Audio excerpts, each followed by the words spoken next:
and we're very excited to be talking today about our debut CD, Gwanwyn. I'm Dylan Fowler, I play guitar. I'm Rajesh David, and I'm the singer, and I play the harmonium. I'm Stacey, I play alto flute and soprano sax. The audience response has been very, very special, and we want to take this music further, really. It's a journey for us, it's also a journey for our audience, and we want to get as many people involved in it as possible and join us in Tŷhai world. We all three are very excited with this album and the way it has shaped and the process of developing this music and doing this CD. We are so excited that I think we are already now planning for CD 2. We really want to continue making this music, continue bringing in new music, more music into our repertoire, and develop this style and keep going and really reaching out to the audiences, reaching out to the as much as possible out into the world.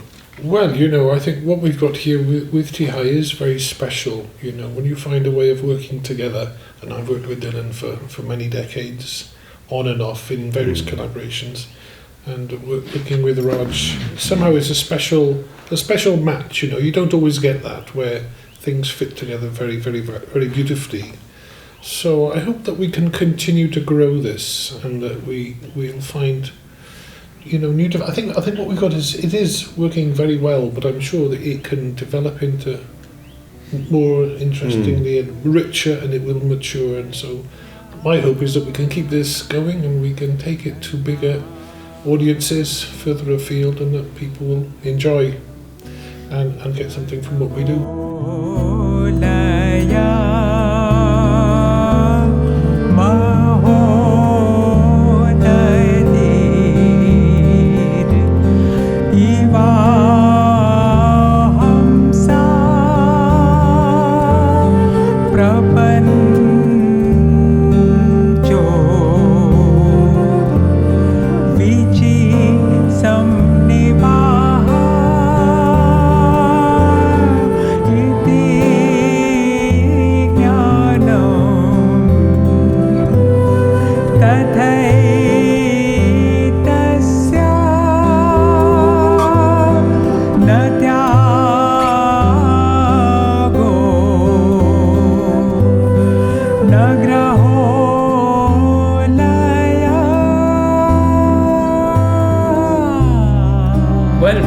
working on this album for the past year now.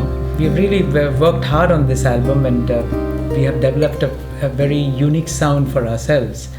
But in some way, the three of us have come very close to each other in this whole production of the CD, and we are very excited about this, and we want to share our excitement with the world.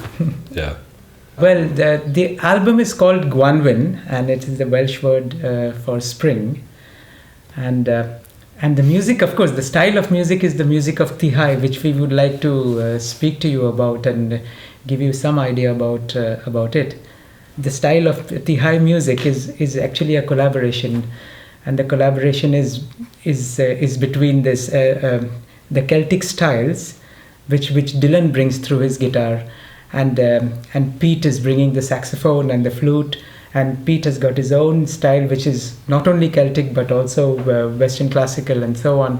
So both very unique styles from Dylan and Pete, which represents the music of the Western world, and I am coming in with the Indian traditional music, Indian classical music, Indian contemporary music, Indian folk music, all these coming together.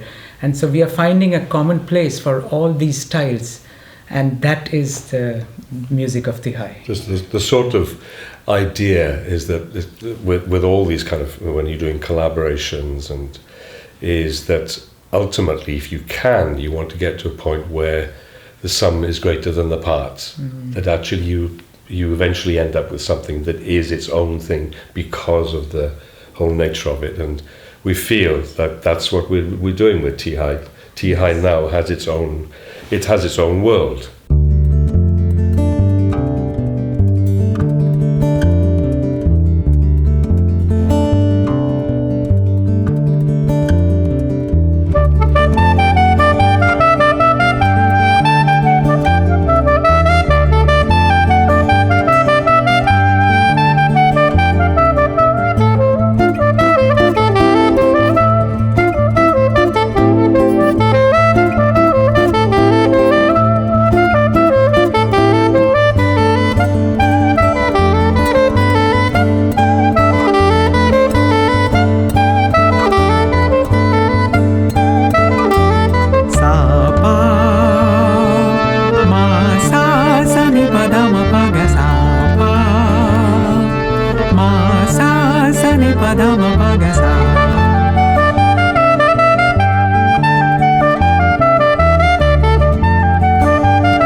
Starting point could be various, but mostly what happens is one of us brings in a tune. Like for example, if we are thinking about Gwanwyn, which is one of our pieces in the CD, it was Dylan who actually brought the original piece of music, the Gwanwyn piece, and it's an interesting piece. Actually, it was my wife who first came across this tune. There's a wonderful collection by Maria Jane Williams of music from southeast Wales. It's called the Ancient and National Airs of Gwent and Morgannwg, so it's basically this area. And she came across this tune and introduced it to me a long time ago now. And we first played it with our group Tŷhai, which was a collaboration between Welsh music and Finnish music, funny enough. And then I've played it with various people, and it's an extraordinary piece because it really sounds unlike almost anything else around. It certainly doesn't sound like what you would normally associate as Celtic music. It has its own sound world, and specifically its own kind of raga, really, doesn't it? The actual the way it works is very interesting from a technical point of view. And it's a beautiful piece, and it now has a life of its own, so it can work in different settings. So when we first started working on it together, it became the sort of kind of template for Tŷhai and then we started with this particular tune. Raj brings all his things that he does. He's also, because he's very much involved in the language side of it, brings in a poem by David ap Gwilym, and then Pete also wrote a piece of music based on that, which was developing it. So it was a real journey, all starting from this beautiful tune, originally from Southeast Wales, Yes. So that kind of, Gwanwyn encapsulates what we do, really. And the structure of the whole thing is a bit like an Indian classical recital. Yeah. Where you start with music which is very slow. It's a bit like they talk about putting a pot onto the stove. Yeah. It's cold, it comes from stillness, Yeah. and it warms up and the rhythm begins, and then it gets cooking, and by the end of the piece it's complete fireworks. And because this is Gwanwyn, it seems to encapsulate that spirit of the arrival of spring. It makes me think of Dylan Thomas, the force that through the green fused drives. Yes. That idea of the huge energy of the coming of spring. Yeah. So that's what it's about. The Gwanwyn thing. It sort of brings together, the Gwanwyn and the Basant, which is the Indian celebration of spring. This moment where a huge energy arrives. So I hope that's what we tried to do with the Gwanwyn piece. So it's quite long, isn't it? A lot of our music is. It is. It's quite extended. It's a journey. But if you stay with it, by the time you get to the end, hopefully you get a good feeling from it. And our name comes then from. Raj, you can explain this a little bit about. Yes, in fact, what I was excited about when we started working with Gwanwyn was that I'm a Welsh learner, so I'm learning Welsh, and so I'm always looking for opportunities to sing in Welsh or speak in Welsh, and use the things that I've learned in my class in my dosbarth. But singing in Welsh is something that is very something that excites me, and I love to do that, and I'm looking for opportunities. So when this tune, Dylan brought this tune, I started looking for words to sing.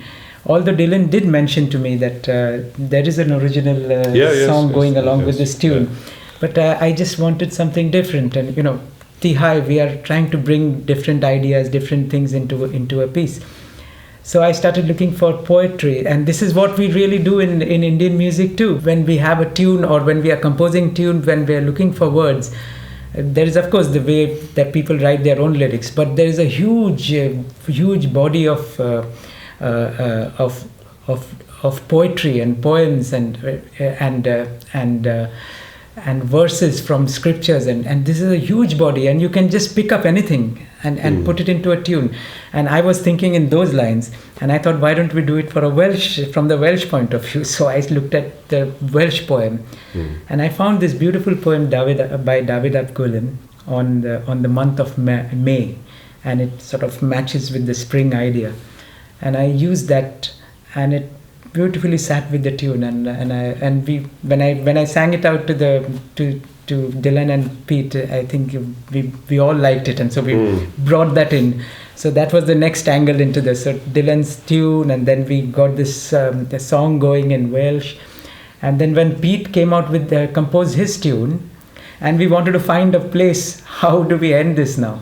There are 3 ideas, 3 streams. How do we bring it together?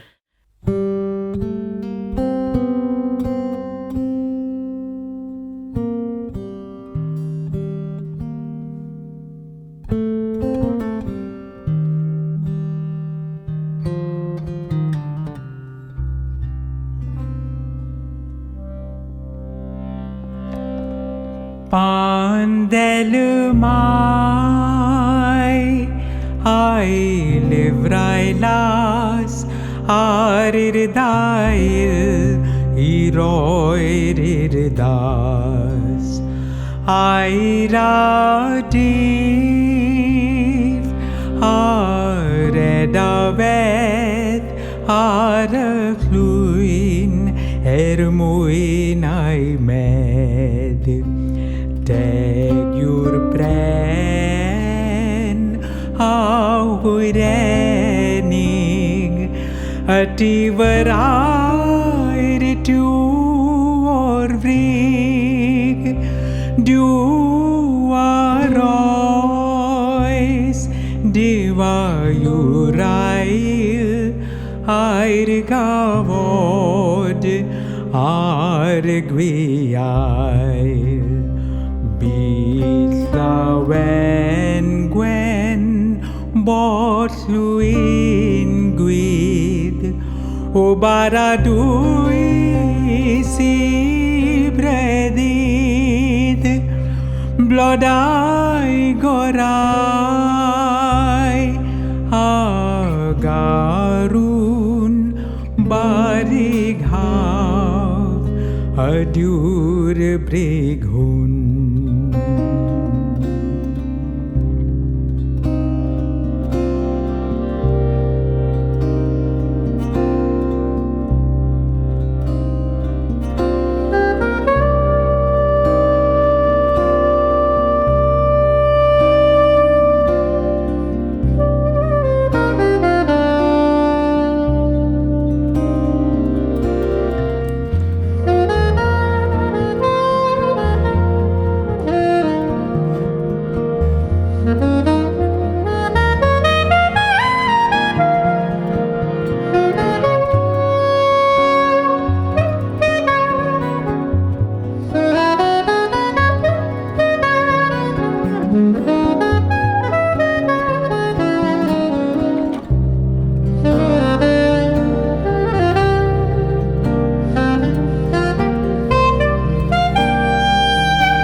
So the ending the whole thing was something that again was an idea that I took from the Indian music tradition, where you have a concept called as Tŷhai, and it's a very rhythmic concept, and that's a beautiful concept. That's a beautiful way to end a piece And we thought, suppose if I bring in a sort of an idea of a Tŷhai and sing it out, and Pete plays it and Dylan plays it, and we all three together end in a Tŷhai. After doing the piece, Dylan said that why don't we call ourselves Tŷhai, and that really worked so beautifully. So now we are Tŷhai, and the name of the group came from this idea of finding that place where the three streams come together and end in a common space, and that is Tŷhai. Technically speaking, a Tŷhai is a rhythmic cadence. So you have a phrase which you repeat 3 times. Usually that phrase cuts against the rhythm of the music, but when you finish the 3 repetitions, you come back to the beginning of the time cycle. You come back to the starting point. So it seems to fight the beat a little bit, but after the 3rd repetition, everything is back as one.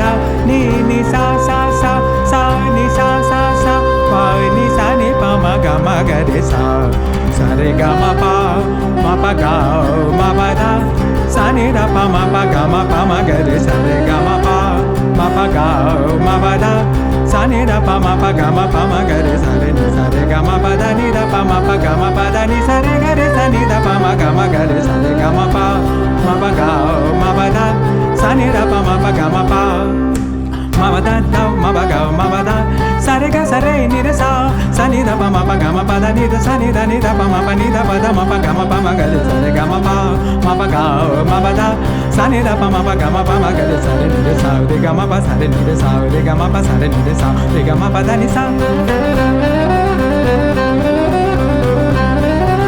sa re ni re sa re ga ma pa sa re ni re sa re ga ma pa sa re ni re sa re ga ma pa da ni sa sa ni da pa da ni sa ni da pa da ni sa ni da pa da ni sa.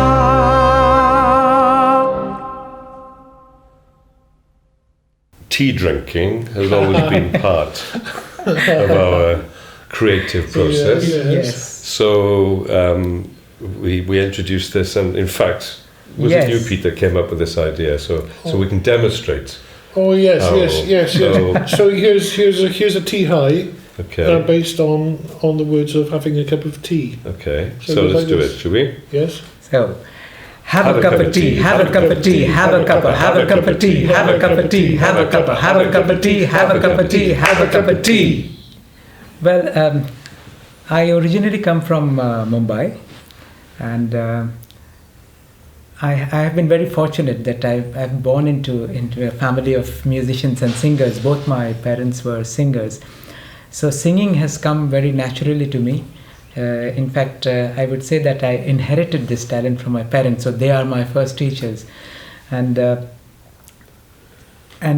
so all my life I've been trained in Indian classical music. So that is my training, that is my foundation, and that is from where I look at music. But my love for music has always been trying to collaborate with other styles, with different styles of music, and try to find that common ground, that common space between what my influences are, my Indian tradition, with the music of the world over. And so I came to UK in 2001 really. So about 18 years I'm living in UK. Soon I moved into West Wales, and West Wales is a place where it's a hub for musicians and amazing people, and I was really looking for some musician to collaborate with, and I found Pete in West Wales, and it happened beautifully because we started working together, working for another group, another band, but Pete and me found some commonness in our music. It's something that we wanted to do together, and I approached Pete and said, shall we do something together? And he said, let's give it a go. So we worked and we did an album together, but we always thought that even though we have done this album together, but we were wanting one more musician, at least one more musician to complete the scene, and Pete said that he has a good friend, and that friend was Dylan, and the beauty of this whole thing is that I didn't know it at that time, but as I got to know Pete and I got to know Dylan, I realized that both Dylan and Pete have collaborated with musicians the world over, but especially with a lot of Indian musicians and Indian music. As Pete has worked with top Indian musicians, absolutely the musicians who are considered as masters of their art in India. The Hari Prasad Chaurasi on the flute, and Shiv Kumar Sharma on the santoor. And so Pete's experience is really rich with Indian music, and Dylan himself, he has worked with the musicians all over the world and with Indian musicians. So I was extremely lucky to find myself in a place where there are such great musicians and with whom I can collaborate and who understand my music and my style. So it was very easy to sit with Dylan and Pete and do the music, because I suddenly found that the language is the same, and they both understood what I was doing beautifully. So I think we were meant to be sitting together and doing music in some funny way, because I came from Mumbai to Wales, found these excellent music friends of mine, and we are doing music together, and very soon we went on to do an album. So I think this was all meant to happen, and I feel very excited and happy about this thing. So my role in Tījai is that of a singer, but of course, as you know, that Tījai is an Indo-Celtic trio. So the Indo bit of the trio is my responsibility. Having said that, it's not only my responsibility, because both my friends are extremely good at bringing Indianness into the music too. But that is my role. I approach each piece of music and hear the tune and try to find out something that can fit in from the Indian music. Especially, I look when I'm listening to a tune, I try to see whether it can fit into any of the Indian modes or ragas or scales. Once I get that, then I know in which area I am in, and within what framework and within what musical notes that I can start improvising and working on this tune.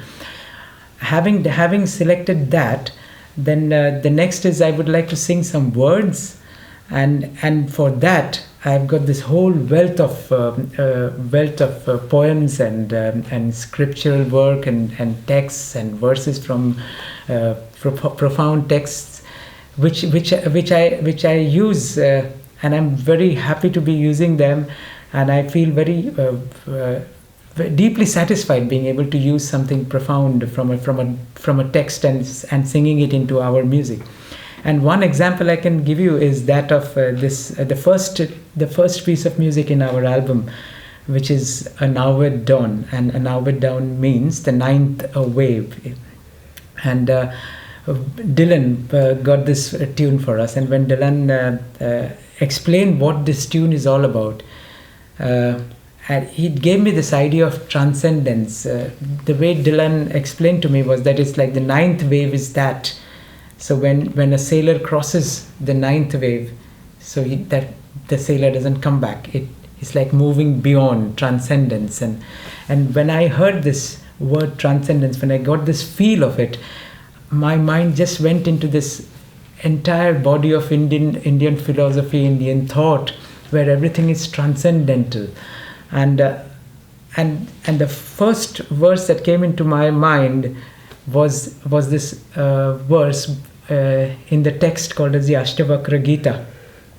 And I have been working with the Ashtavakra Gita in my own way. And I just picked up this verse and I said, this is it. This is how this sits so beautifully into this tune, into this idea of transcendence. And I just use it, and when you hear this tune, you'll find that it so beautifully blends into the tune, and the words are beautiful. Akashavada anantoham, ghatavata prakrutam jagat, iti jnanam tathai tasya, natyago nagraho laya. And this is just one small verse, but it says so much. And when I sing this, I just feel one with the tune. I just feel one with the whole moment and the idea of transcendence, and it's a moment of joy for me. So when we perform this music, I like to share this joy with my audiences. So this is one such idea, and throughout our pieces, I've been trying to use verses from different poetries. From ghazals, which is another style of Urdu poetry. So I use words from ghazals, and also been very fortunate to when Dylan gave us the last tune, which was the Sufi tales, and because it was Sufi tales and Sufi music, so I use Sufi poems to bring in this idea of the music of Sufi tales. So I use my voice in three different ways. One is the singing voice, where I sing words, and then I sing sargams, which is the Indian musical notes. So I call that as the musician's voice. And finally I sing the bowls, which represents the sound of the rhythmic instruments, which is the tabla or the pakhavaj. And so that becomes the voice of the percussionist, so the percussionist's voice. So these are my three voices which I bring into this mix of Tījai music. I'd like to give an example from one of our tunes in this and the album, and this is the breakfast cabaret, and I'll show you how I'm moving between the three voices that I generally use in our music. So the tune is beautifully laid up, and it's in a slightly complex rhythm cycle. I think it is, in my opinion, it is 13. So din din ta kitta ka gadi gin din din ta kritika ta din ta din din ta kitta ka gadi gin din din ta kritika ta din ta titi na dina katta dha trika dina din trika dina dhatu na katta dha trika dina titi na dina katta dha trika dina din trika dina din ta kritika ka gadi gin dha. And this is the sort of rhythm cycle going, and when I use my musician's voice. So Pete has composed this, and he told me sing this out, and so I said, okay, let me use sargams here.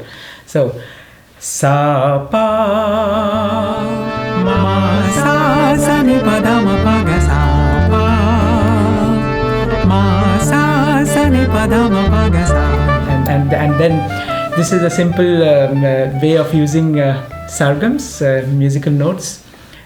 And then you can make complex patterns out of these sargams and continue doing that. And the third voice, which is very exciting, and this is the rhythm player's voice, the percussionist voice. And this is a very old traditional style of singing bowls. So the rhythm players, especially, they would bring out the sound of the tabla or the pakhawaj. So Pete holds the tune, and I sing this little pattern in this.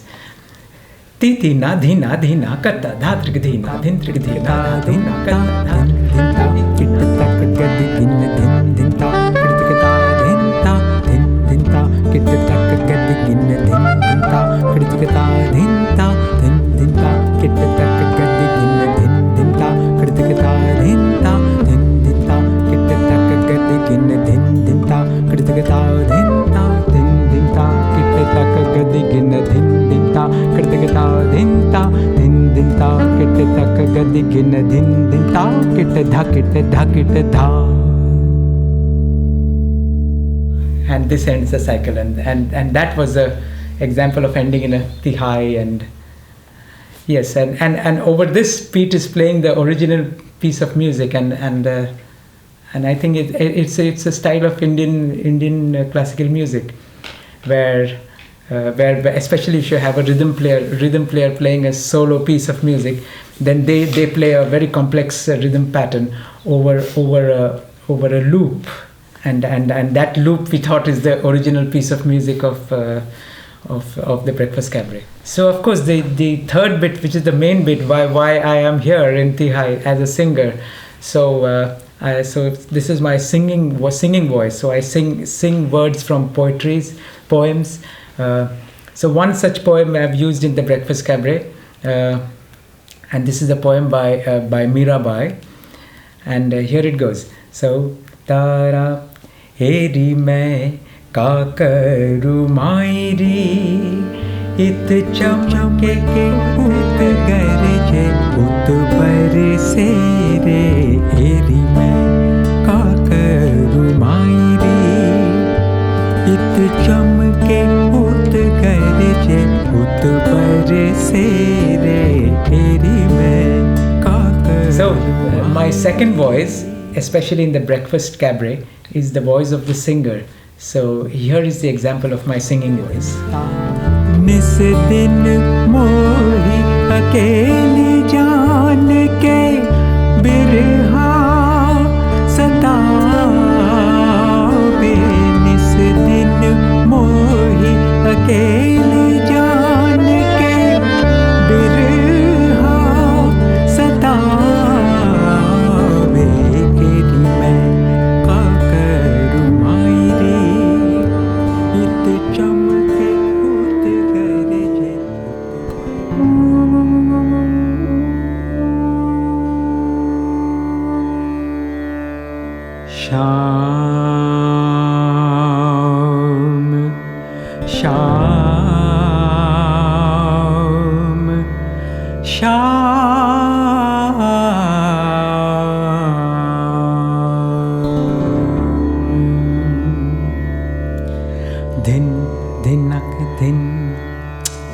Tana dhim dhinak dhim, tana dhim dhinak dhim, tana dhim.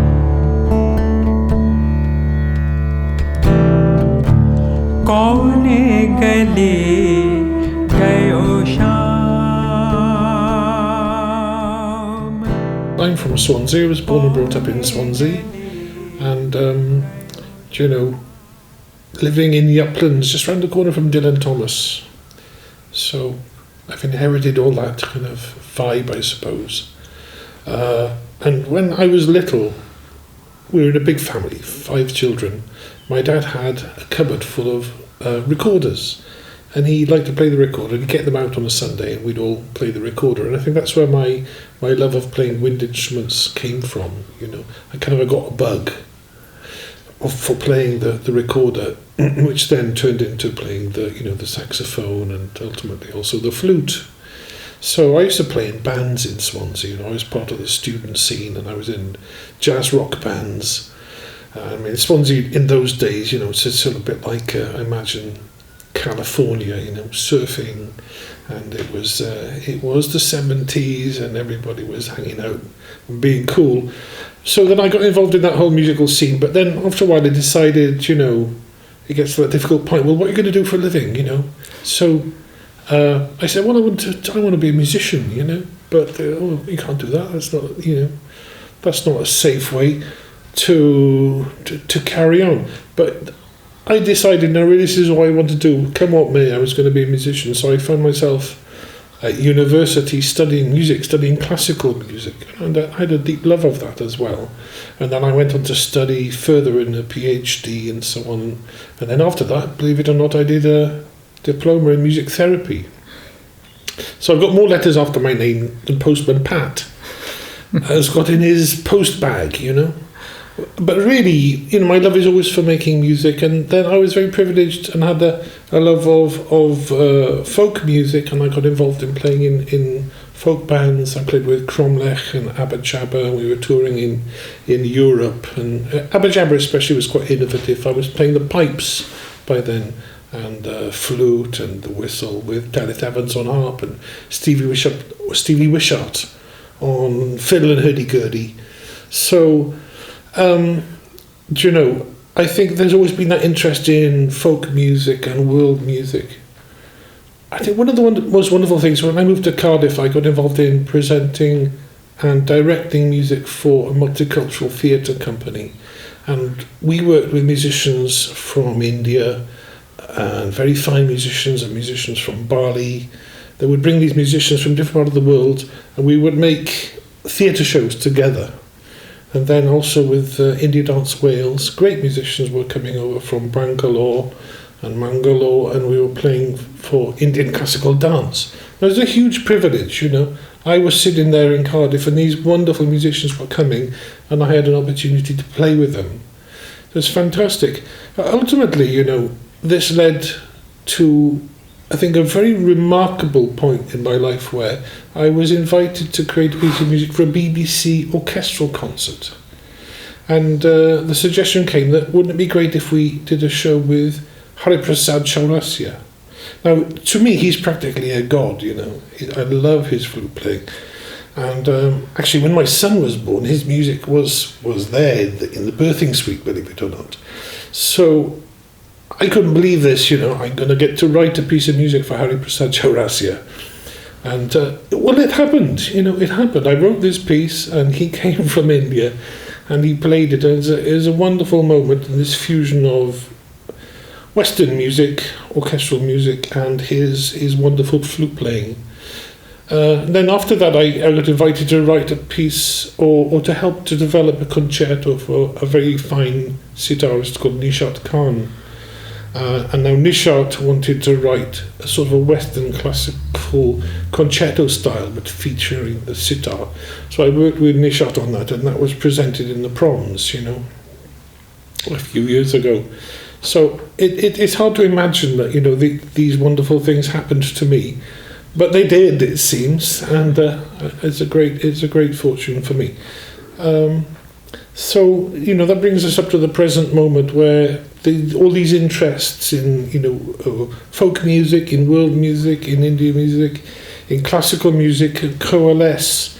They come together in the work that we're doing with Tŷhai, with Dylan, who's a very fine musician who's also had wonderful collaborations with people from around the world, and with Rajesh with his fantastic knowledge and skill in Indian classical music, that we can bring that together and sort of all these things go into the Tŷhai pot and they get stirred up and cooked up and that's how we come out with the music that we're making at the present moment.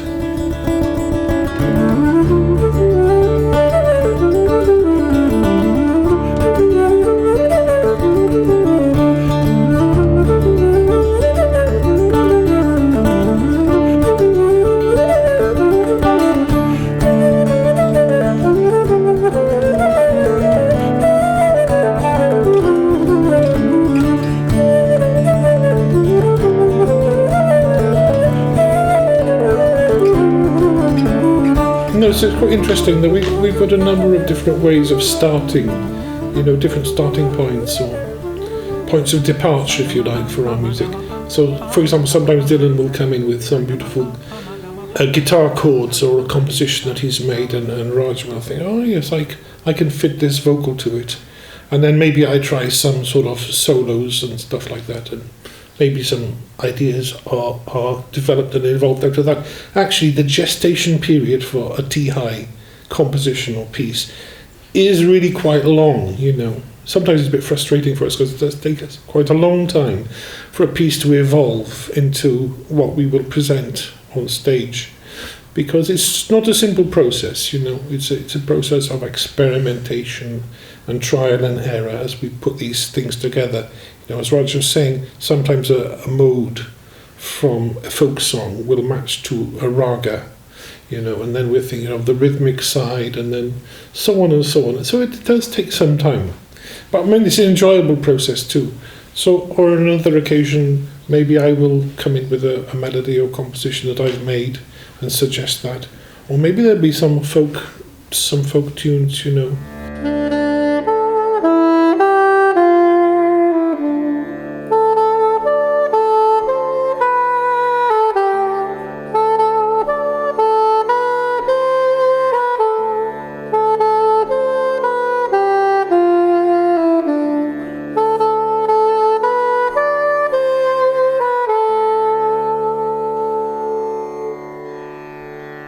Honta Preed mein Ghariad, Honta Preed my Muriad, Honta Preed my Verkwaklan, I Hailo Vlay na Feriad, I Hailo Vlay na Feriad. I've always been excited by jazz, I suppose it starts from rhythm and blues and things that I used to love to play. And jazz, it's that idea that you get a rhythmic groove going on, and on that you can explore, develop and play whatever you like. And the interesting thing is, that's also how Indian music works.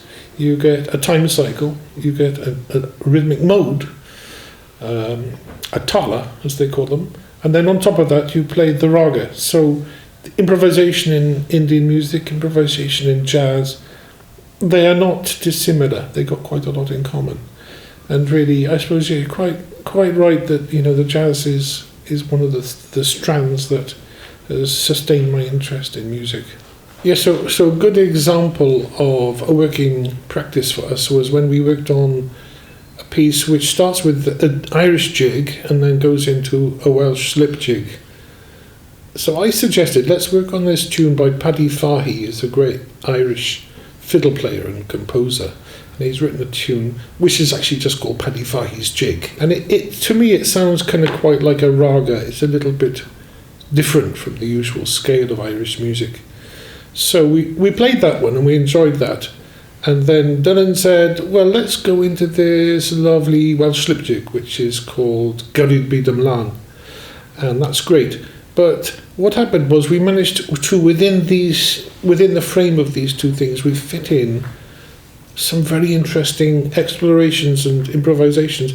So Dylan after the first statement of the Irish jig, Dylan goes into this beautiful freestyle chordal improvisation on the guitar while Raj is maintaining a rhythmic pattern with his voice, you know. Drim drim ta taritano ta na na de re drim drim ta taritano ta na na de re drim drim ta taritano ta na na de re drim drim ta taritano ta na na de re drim drim ta taritano ta na na de re drim drim ta taritano ta na na de re drim drim ta taritano ta na na de re drim drim ta taritano drim drim ta taritano ta na na de re drim drim ta taritano drim drim ta taritano ta na na de re drim drim ta taritano. And then Raj will sing a composition of his own in a raga style, and then we go back to the jig, and then we go to the slip jig, you know. So somehow it's become a journey. It's become a journey from Welsh folk music to improvisation to Indian classical music, and so back again.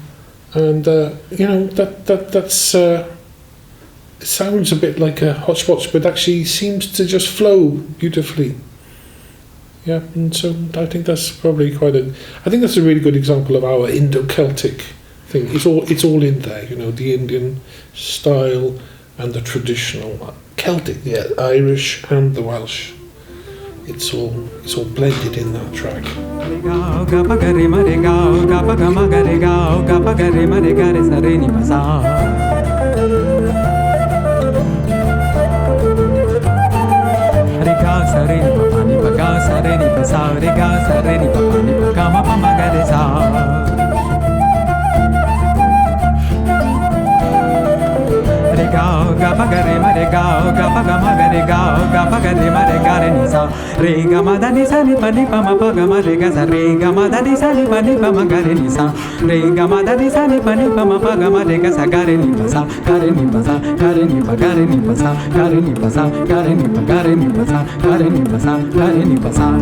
Sa re ga sa re ni pa ni pa ga sa re ni pa sa re ga sa re ni pa ni pa ga ma pa ma ga re sa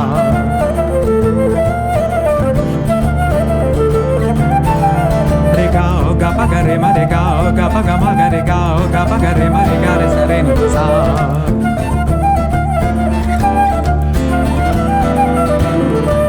dim dim ta na dim dim dim ta na dim dim dim ta na dim dim dim ta dim dim dim ta na dim dim dim ta na dim dim dim ta na dim dim dim ta dim dim dim ta na dim dim dim ta na dim dim dim ta na dim dim dim ta.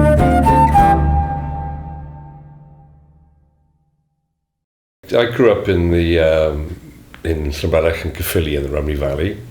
I think probably the thing I remember, one of the things that made a huge impact on me, I started playing piano when I was about 5 or 6, very young anyway, but not formally. I had some lessons, but my father used to play purely by ear. He would sit down at the piano and he was just going to make things up, you know. And I got quite fascinated with the piano for some reason. I loved the sound of what was going on with it.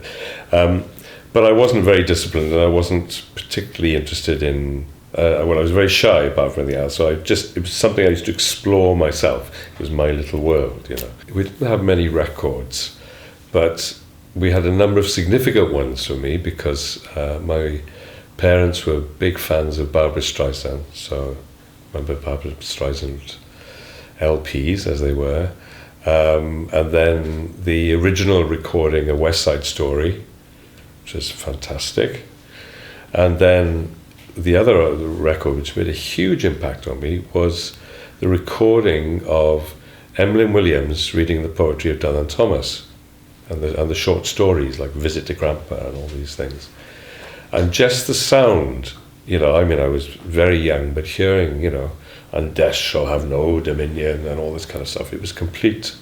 I had no idea what was going on. But I loved the short stories, which, as people who know Dylan Thomas, are very funny as well. And that introduced me to a sound. I remember the sound of his voice. Emily Williams speaking, and then the other records. And there was this other world of sound, to do with recording and thing, which was, it was another world. I think, like Pete as well, there was lots of different music going on. For me, the world of music was another world. It was a way, in some ways, partly a way out of the 70s in the valleys, which was a kind of not an easy time in many ways. Opportunities were fairly limited. And in a way, my way of traveling, of seeing the other, was through music, because I would see these or hear these things and see things like the Old Whistle Test, and thinking, wow, there's this other world. There's this other world that's to do with music. So music just became a huge passion for me. I didn't actually start playing the guitar properly till I was about 15, but I threw myself into it to the point of view, to the point where almost everything else went by the way, and started playing with people, and then traveling. I sort of played in bands, and then went on to I lived in London for a while, so my first properly professional work was working in London for a period of time, and then back to Wales. And the sort of musically, I was into all sorts of stuff really. I mean, some classical music and some aspects of rock music, but I was more interested in funk and sort of some of that kind of West Coast American music and jazz, certain types of jazz. It all fascinated me. I just felt, well, I wasn't thinking in terms of a style. I just found things just spoke to me, and I just found it fascinating. And I was very lucky to discover, when I was working in London, to discover a wonderful Brazilian composer called Egberto Gismonti, who was coming from a whole different world to me. And his music had a huge effect on so much, even to this day I still feel there are things which I write or have somehow been connected with him. And what was interesting was his story of being a highly respected classical musician from Brazil who studied in Paris, being told by his professors there, well, what you're doing is that you're writing very competent contemporary classical music, but it doesn't tell us anything about you as a human being. It's just very well executed stuff, And that made him consider the music from where he was from. And I've been on a sort of similar journey, really. I mean, there's so much music that's made a huge effect on me and my travels and all over the world, really. But then part of that journey is trying to discover or getting in touch with the music from where I'm from as well, and to see how that fits into the whole thing. And of course it fits perfectly into the whole thing because it is part of the whole story. So even though I wasn't hearing traditional music from Wales back in the 70s, it was something else. I've now come to the realization of the breadth of music that we have within the tradition in Wales, which is there to be rediscovered in many ways. It's like in many traditions, it's kind of been pushed aside. But I've been very lucky to be involved with some wonderful musicians along the way that have helped me open that door, and then see how that door, once you've opened it, how that interacts with lovely musicians like Raj and Pete, and how all these things, how the universality, if you like, of music, of our collective passion, how I've been lucky in my travels to places like Bosnia and Serbia and, not easy places to be, where I've seen the best of people through the interaction of music, constantly, time and time again. It's the thing that seems to unify us as the human species, as human beings. It brings us together. And I feel incredibly privileged and lucky to have experienced that, because that's what gives me hope, even in these dark and troubled times that we live in. There is hope. I haven't been beaten into cynicism by what I see. In fact, it's the opposite, actually.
Yes, the fact that my parents, and particularly my father, was an important influence on me. He was a very, very good rugby player, and went to a boys' grammar school in Caerphilly, and I went to the same school. And of course, the expectation was that I had to follow in his esteemed, footsteps as a rugby player, and I couldn't fill those boots by any stretch of the imagination. I was very much involved in music already by then, and I just remember him coming to one game where I was being well and truly thumped in every possible shape and form on the field. And at the end of the game, he came up to me, and I thought, well, I'm glad he was there. It was a terrible game, but never mind. And he put his arm on my shoulder and he said, look, you don't have to do this. He said, do that music thing that you do. Do that, And I just remember the sense of relief. I was thinking, thank God for that. I don't ever have to get on a rugby field again. I'm thinking, and it was a measure. It was a measure of the man, actually, that, it's that he was passionate. He loved the music, and I think he was very proud of the fact that I went on to become a professional musician and have a life as a musician, and a much longer life as a musician than I would have had as a rugby player, that's for certain. The piano I mentioned early, which was an early formative thing for me, has always been a kind of key element. Some of the musicians I admire, like Keith Jarrett and Egberto Gismonti, I referred to earlier on, Bill Evans, these wonderful, astonishing piano players, certainly have influenced me in terms of how I approach harmony. So there's two things. One is that being kind of largely sort of self-taught, I've kind of tried to work things out as I've gone along. The other thing is adapting the guitar to a non-standard tuning. So I use a tuning which is based on, some people might know this dad-gad tuning, which is a modal tuning. I've tuned it down another step to a C tuning. First time I used that tuning, in fact, was the low tuning was the first time I went to India with Pete almost 20 years ago. And I had to do it because of the instrumentalists we were playing with played in certain keys, like Raj, you know. So I did it, and from that sound world, I began to think, well, actually, I really like this. I like this is what this is doing. The tuning, the approach to harmony, the idea of what you can learn from the piano in terms of harmony, and adapting that to the guitar, then introducing the fact that because of low tuning, you've got bass notes you can bring in, so that in a way, I'm trying to play the guitar as if I could play the piano really well, to try and have that range of texture and harmony and rhythm all there, you know. So I've adapted my technique to try, because on the piano you've got two hands to produce that. On the guitar you've got to produce that in one hand, so you have to try and find a way of how is that, you know, how is your thumb going to work, and how are your fingers going to work. And every time I rehearse with Raj, I feel like it's a rhythmic workshop for me, because it's, you know, you're tapping into a rhythmic, what's the word for it? So, well, a rhythmic world within Indian music, which is so much more sophisticated than we have within Western music. It's like in India, you know, the Indian classical music, it takes the rhythm to the highest possible level. In Western music, we've kind of gone the other way. So we've elevated harmony to the highest possible, you know, kind of dense and stuff. But rhythmically, where we are now is not as sophisticated, in fact, as it used to be within Western music.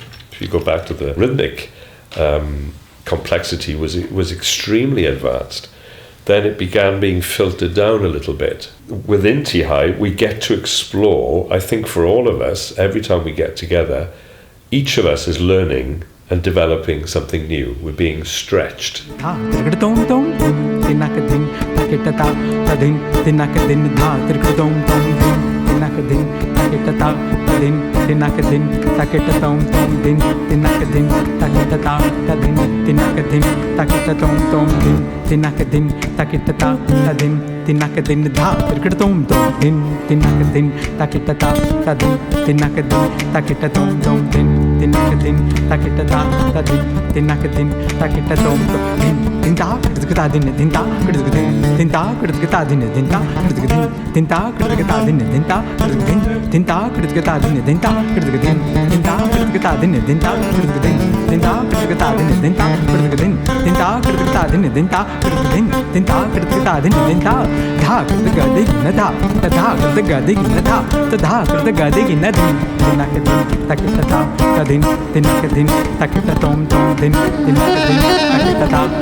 Dana di dana na de re dana de re tanum tanum tanum tanum da di da de re tanum ni re ni sa ni re gama ni re gama pa gama re ga sa re ni ni sa ni re gama ni re gama pa gama re ga sa re ni sa ni re gama sa ni da ma ni da ma da ma ga ma ga re za ni sa ni da ma ni da ma da ma ga ma ga re za ni sa ni da ma ni da ma da ma ga ma ga re za ni.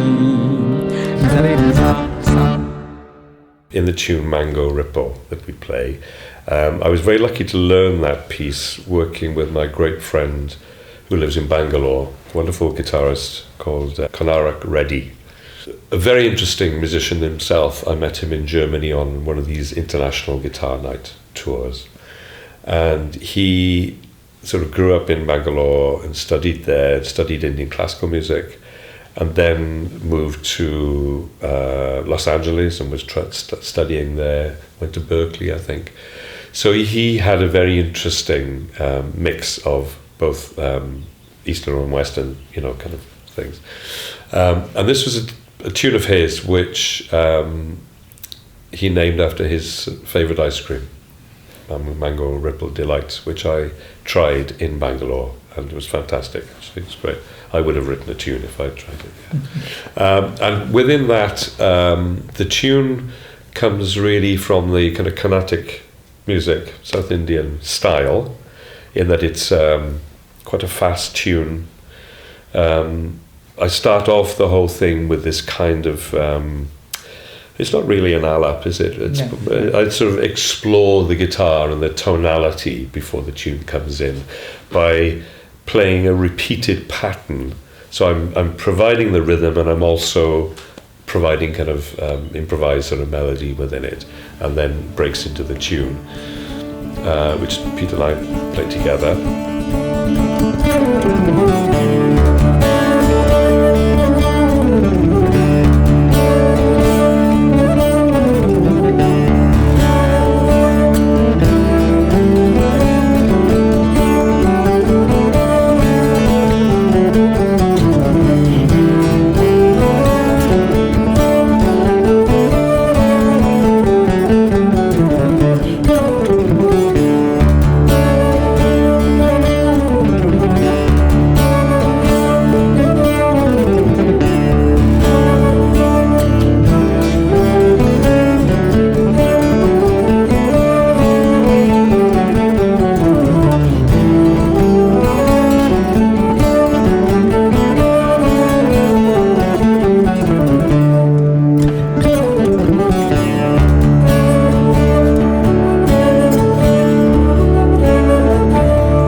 We actually go from that into a beautiful song, actually, isn't it? The harmonies for that really came from the mode, from the rag that we were in.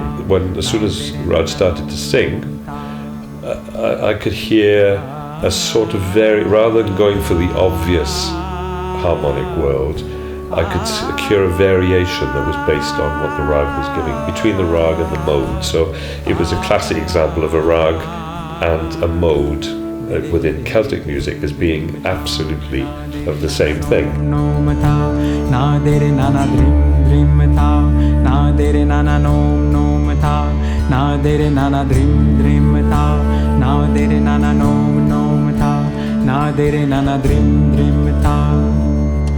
Pani sa re ga ba ni sa ni ba ga re ni re sa ga ba ni sa ga re sa ni pa ba ga re sa ni pa sa ni re sa ni sa ni pa ga sa ni pa sa. So we're able to colour the sound with that, and then we end up in this kind of, it builds up to a nice big climax, and it's all very exciting.